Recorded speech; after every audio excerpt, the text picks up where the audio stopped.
안녕하세요, 군사돋보기입니다. 이 영상이 업로드될 시점에 우리나라 주요 언론에서 어떻게 이 소식을 전할지는 모르겠지만 바흐무트에서 정말로 우크라이나군이 조금씩 물러나기 시작했습니다. 하루 50m 수준으로 러시아군이 바흐무트에서 전진하고 있으며 바흐무트 시청사를 점령한 것으로 요 로신트 보도를 통해 알려졌는데요. 그러나 우크라이나군은 바흐무트 철도역을 중심으로 방어선을 재편성하면서 순차적으로 바흐무트 도심지를 떠나 서쪽으로 이동하고 있습니다. 이를 두고 우크라이나군이 불리해져 바흐무트에서 철수하는 것인가 하고 생각할 수도 있겠지만 실상은 전혀 그렇지 않습니다. 우크라이나군이 바흐무트 도심지를 떠나 서쪽 구릉지에 새로운 방어선을 구축하는 이유는 러시아군의 공세 예비대가 더 이상 동원될 수 없는 상황에 처했으며 우크라이나군이 병력에서 완전한 우위를 점했기 때문인데요. 지금까지 우크라이나군도 러시아군의 공세를 방어해내면서 만만치 않은 피해를 입어야 했지만 이제는 더욱 유리한 조건에서 훨씬 더 안정적으로 더욱 적은 병력으로도 러시아군의 공세를 막아낼 수 있는 여건이 조성되었으며 덕분에 더 많은 12개에 달하는 우크라이나 여단 병력이 강력한 기계와 여단으로 재편되어 전선에 추가 투입될 수 있게 되었는데요. 좀 더 자세한 소식 알아보겠습니다. 전문가는 아니지만 해당 분야의 정보를 조사 정리했습니다. 본의 아니게 틀린 부분이 있을 수 있다는 점 양해해 주시면 감사하겠습니다. 현지 시각 4월 9일 여러 오신트 보도들에 의해 전해진 바에 따르면 우크라이나군 부대들이 오랫동안 방어해왔던 바흐무트에서 물러나 새로운 후방의 방어선으로 철수 중이라고 합니다. 이번 바흐무트 철수 명령은 젤렌스키 우크라이나 대통령의 정식 명령에 의한 것이며 지상군의 모든 작전을 총괄해왔던 올렉산드르 시르스키 상장 또한 바흐무트 도심지 내 일부 부대에게 시가전을 포기하고 철수하라는 지시를 내린 것으로 전해졌는데요. 이에 따라 우크라이나군 제125 영토방위여단, 제241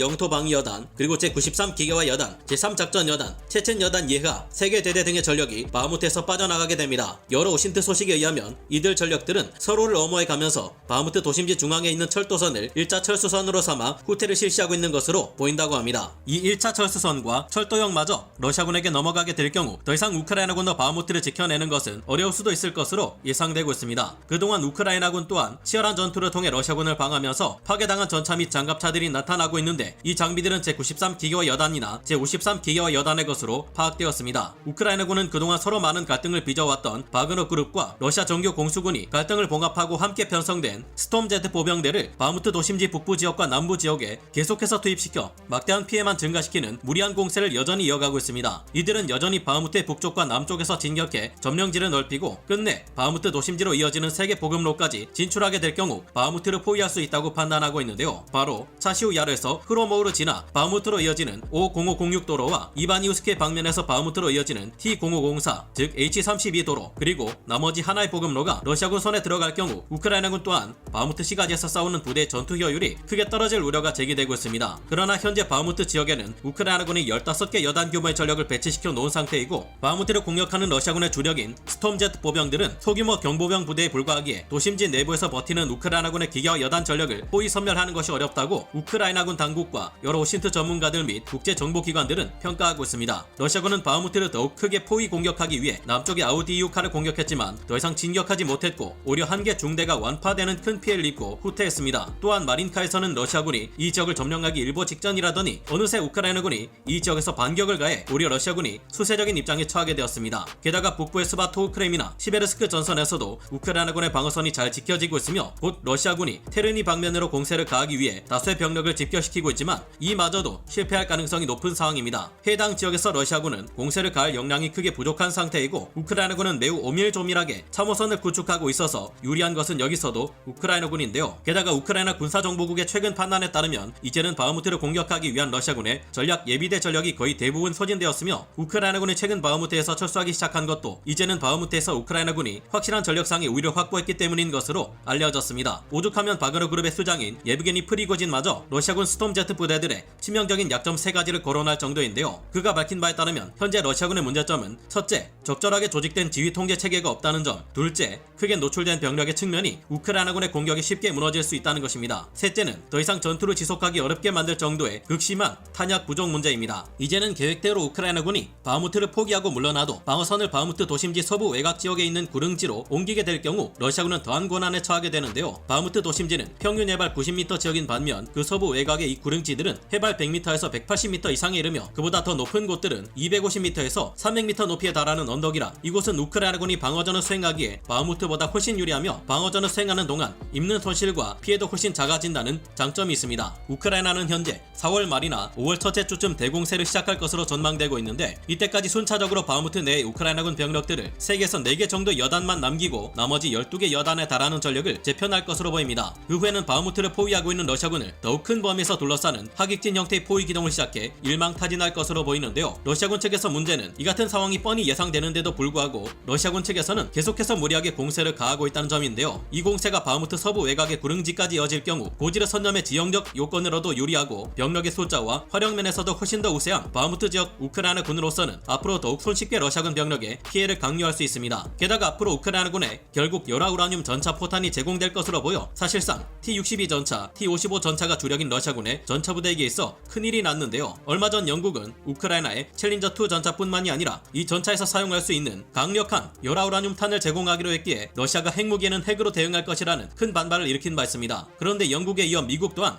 M1A1 SA 에이브람스 전차와 함께 이 전차에서 사용할 수 있는 미군 현용 M829A3 열화우라늄 120mm 포탄을 제공하기로 결정했는데요. 현지 시각 3월 29일 비셰그라드 24 트위터 계정에서 밝힌 바에 의하면 존 커비 미 백악관 국가안보 대변인은 러시아가 열화우라늄 탄을 두려워한다면 우크라이나에서 철수할 수 있습니다. 이것이 제가 그들에게 제안하는 것입니다라는 메시지를 밝혔다고 전했는데요. 존 커비 미 백악관 대변인의 말처럼 미국은 M1A1 SA 에이브람스 전차와 함께 이 전차에서 사용되는 44 구경장 120mm 활강포용 열화우라늄 탄약을 지원할 것으로 보입니다. 알려진 바에 따르면 이 M829A3 탄약은 현지 시각으로 지난 2월 4일 미국이 발표한 26억 달러 규모 우크라이나 무기 지원 패키지 안에 포함되어 있으며 4월 중에 이 탄약들이 우크라이나군에 인도될 것이라고 하는데요. 이 포탄들은 프레지덴셜 드로우다운 방식의 무기 공급을 통해 미군 재고에서 물량을 꺼내 우크라이나에 인도하는 방식으로 공급될 것이며 이외에도 무기 지원 패키지 안에는 곡사포용 및 직사화기용 155mm 탄약, 105mm 탄약, 그리고 토어미사일과 각종 탄약들이 포함되어 있습니다. 이 M829A3 전차 포탄은 M1A1 SA 에이브람스 전차의 44 구경장 120mm 활강포에서 발사되었을 때 800mm 이상의 장갑을 관통하는 최강급의 위력을 발휘하는데요. 현재 러시아군의 전차들은 사실상 T-62 전차와 T-55 전차가 수적 주력으로 이용되고 있으며 지금까지 사용되어 왔던 T-72 계열 전차나 T-90M 전차 등은 이들을 호위하는 전차로 수량이 제한되어 있는 것으로 알려져 있습니다. 이런 상황에 전설적인 전과를 만들어낸 미군과 영국군의 열화우라늄 탄이 우크라이나에 지원된다니 러시아군 기갑부대들에게는 절망적인 소식인데요. 현재 상황에서 다소 문제가 되고 있는 것은 불레다르 전선에서 러시아군이 계속해서 사용 중인 오를란 10 무인기와 오리온 무인기의 유도폭탄 공격입니다. 이 무인기들은 레이저 유도 방식으로 장거리에서 폭탄을 투발하고 빠져버리는데 이때 투발된 유도폭탄이 우크라이나군이 버티고 있는 건물을 공격하고 있어 처치하기가 매우 까다로운 전력인 것으로 평가됩니다. 이 무인기들을 제압하기 위해서 우크라이나군은 200km 이상의 거리에서부터 적 무인기를 탐지할 수 있으며 AIM-120 암람 중거리 공대공 미사일로 무장하고 있는 전투기가 필요한 것으로 여겨지고 있는데요. 조기경보 체계가 있어야만 이 러시아군의 무인기들을 무력화할 수 있는 상황인데 아직 우크라이나 공군의 전술기들도 하루 쏘티 수가 20회에서 30회 정도에 불과해 제공권을 장악하기 어려운 상황입니다. 러시아 공군 전술기들 또한 하루 150쏘티에서 200쏘티 이상을 달성할 수 없는 상황이라 이쪽도 제공권을 장악하지 못하고 있기는 마찬가지인데요. 5월이면 우크라이나군의 방공 시스템에 지대공 미사일이 부족해져 러시아군 무인기나 공군 전술기들에 피해를 입을 수 있을 것이라는 전망이 나오고 있는데 늦지 않게 우크라이나군의 방공망이 재건되어 가장 중요한 대공세가 차질 없이 진행될 수 있기를 기대해봅니다. 오늘 군사 돋보기 여기서 마치고요. 다음 시간에 다시 돌아오겠습니다. 감사합니다. 영상을 재밌게 보셨다면 구독, 좋아요,